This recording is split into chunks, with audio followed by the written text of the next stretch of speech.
Assalamualaikum warahmatullahi wabarakatuh. Sampurasun wargi wilujeng patepang deui sareng Kang Ajun di channel Galura Carita. Channel anu midangkeun rupa-rupa carita, itunya di antawisna aya carita pondok, sabanding carita aya carita nyambung, aya carita Sibedogong, sabanding carita we nya kitu tah. Aya carita nyata tuh sareng carita-carita sanesna.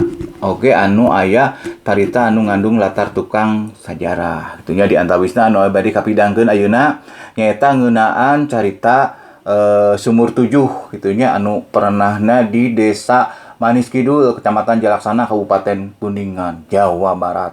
Itu Billy Pahili yang ngawa Jawa Barat itunya mohon. Tah ayeuna urang supados teu nyang kolong ting kana waktosnya urang keur ngeunaan Sumur Tujuh gitu tah, tapi tong hilap itu tanya mohon Ajun ada pangdedeuna ku kaikhlasan manah gitunya kanggo di subscribe, share atanapi like kanggo makarkeun ieu channel kapayuna panginten kitu nya. Hatur nuhun anu tarantos like, share, komen, subscribe gitu tah kanu teh acan mangga diantos.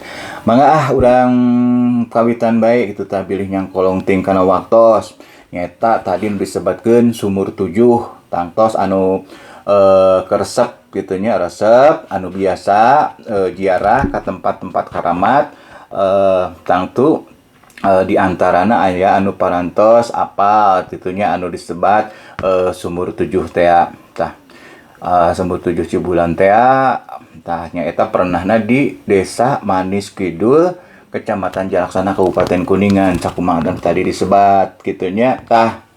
Untuk saeutik wargi para pejabat atau pangagung gitunya muhun pangagung anu ngahajakeun ngadon ziarah ke eta tempat dah oge anu mangrupakeun kawasan wisata keluarga tah. Tapi sok sanajan kitu tanya make tapi sanajan butuhnya leuwih singket mah sanajan kitu. Sanajan kitu nah objek wisata anu aya eta teh nya eta nu ziarah teh tadinya moal ngarasa kaganggu ku anu arulin anu ngarojai adi dinya margi lokasina teh misah tuh sarta kasengker ku benteng kitu nya wargi tah. Kasengker kahalangan gitu nya. Ngan lamun rek asup tahnya ka lokasi Sumur Tujuh kapaksa kudu ngaliwatan heula tempat-tempat ulin anu katelah kolam renang Cibulan tuh nuhun. Tah da rejeung tempat karamat liana anu disabudeureunana sumur gitunya Sumur Tujuh mah taya makam anu dikaramatkeun tuh. Ya anu dianggap karamat teh nyaeta taya lian mangrupakeun 7 sumur gitu tah, 7 sumur nu perenahna padeukeut antara sumur anu hiji sareng sumur karamat anu sejenna. Aya anu disebut Sumur Cimulud, aya oge anu disebut Sumur Cigandasoli teu nya tah. Sumur Cigambuh gitu tah. Aya Sumur Cipasar, aya Sumur Cibelut, aya oge Sumur Cibalerang jeung Sumur Cigoong tuh. Tah Sumur Cimulud dari disebut Sumur Kajayaan gitu nya, Sumur Kajayaan nya cek anu percaya mah gitu tanya kanu nu percaya mah malah cenah ngandung karamat sangkan hirup menang kajayaan menang kajayaan. Ari Sumur Cigandasoli dipercaya ngandung karamat keur kawaluyaan tuh.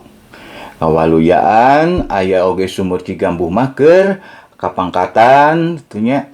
Teu saeutik jalma anu hayang naik pangkat tah ngadon si beungeut di eta sumur tuh. Sumur Cipasar dipercaya keur kasalamatan. Sedangkeun Sumur Ciulut keur kabaluyaan. Tah cenah lamun hayang geulis atawa kasep mah si beungeutna teh di Sumur Cibarerang tah. Sedangkeun Sumur Cigoong dipercaya keur keagungan Tah. Sakur sumur-sumur anu tataan bieu tunya salian tisok dipake si beungeut tamas anu syukur anu jarah oge rea masyarakat sabudeurana anu pirajeunnan ngunjalan cai ti sumur 7. Eta cai biasana dipake keur ngamandian anu keur kakandungan 7 bulan. Kalawan harapan kutun inji jadi jalma anu soleh sarta aya mangpaatna keur bangsa jeung agama. Tah kunaon cenanya sumur 7 di Cikambulan atawa anu disebat Cibulan dikaramatkeun.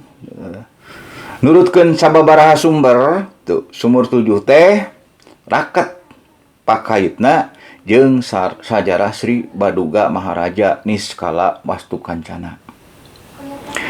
Atawa anu meunang jujuluk Prabu Siliwangi.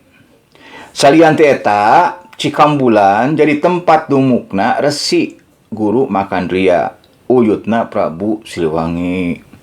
Ari Resi Guru Makandria teh ramana nyaeta Nyai Manawati atawa Dewi Candraresmi.